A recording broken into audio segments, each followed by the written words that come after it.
Flowers top singer season 5 ഇന്നത്തെ നമ്മുടെ വേദിയിൽ നമ്മുടെ അണ്ണൻ്റെ ഒരു കിടിലൻ പാട്ടുണ്ട്. അപ്പൊ കൂടെ നമ്മുടെ ഒരു സ്പൈഡർമാനും കൂടി വേദിയിൽ എത്തുന്നുണ്ട് കേട്ടോ. അപ്പം രവി ചേച്ചിക്ക് ആരെയാണ് കൂടുതൽ ഇഷ്ടം എന്നൊക്കെ പറയുന്ന ഒരു രസകരമായ നിമിഷമൊക്കെ ഉണ്ട്.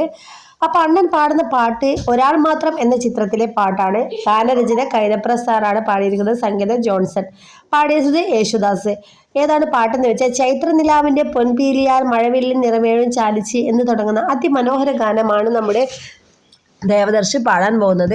അത്രയധികം രസ കാഴ്ചകളാണ് ഇന്ന് നമ്മുടെ വേദിയിൽ അരങ്ങേറാൻ പോകുന്നത്. അത്രയധികം മനോഹരമായിട്ടാണ് ദേവദർശി ഈ ഒരു ഗാനം പാടുന്നുണ്ട്. ജഡ്ജസിൽ എല്ലാവർക്കും ഇഷ്ടപ്പെടുന്ന ഒരു പാട്ട് തന്നെയാണ്. അത്ഭുതകരമായി പാടി, സൂപ്പറായിട്ട് പാടി എന്നൊക്കെ പറയുന്നുണ്ട്. അപ്പോൾ ദേവദർശിൻ്റെ നമ്മുടെ റിമി ചേച്ചി കൂടുതൽ ഇഷ്ടമാണല്ലോ, അപ്പോൾ അണ്ണൻ എന്നൊക്കെയാണ് വിളിക്കുക. അപ്പോൾ അത്രയധികം മനോഹരമായിട്ട് പാടിയതിന് അടിപൊളി സൂപ്പറായി എന്നൊക്കെ പറയുന്ന നല്ല നല്ല കമൻസ് ഒക്കെ ഉണ്ട്. അപ്പോൾ വേദിയിലൊരു സ്പൈഡർമാനും കൂടി വരുന്നുണ്ട്. അപ്പോൾ ഇന്നത്തെ എപ്പിസോഡ് എല്ലാം കൊണ്ടും കളറായി. നിങ്ങളെല്ലാവരും മിസ് ചെയ്യാതെ ഈ ഒരു എപ്പിസോഡ് കാണാൻ വേണ്ടി ശ്രമിക്കുക. കൃത്യം 7 മണിക്ക് ഫ്ലവേഴ്സിൽ വീഡിയോ ഇഷ്ടപ്പെട്ടാൽ ലൈക്ക് ചെയ്ത് ഷെയർ ആയിക്കോളൂ. Bye by.